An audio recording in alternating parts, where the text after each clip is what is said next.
Isa ka din bang batang 90s katulad ko? Ay, 80s pala ako, sorry. Nako, pag nakikita ko yung clearance na yan, putik. Ang daming naiisip ko dyan sa clearance na yan.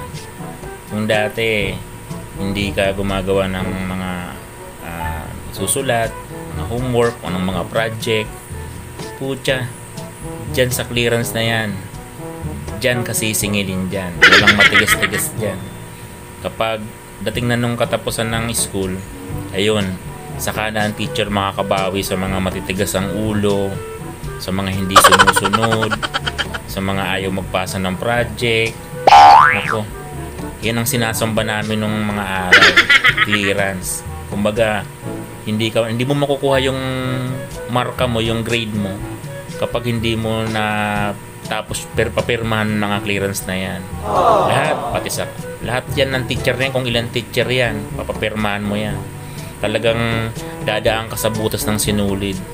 Kaya kung isa ka sa mga batang 90s, 80s ka na katulad ko, shoutout sa'yo, isa kang alamat.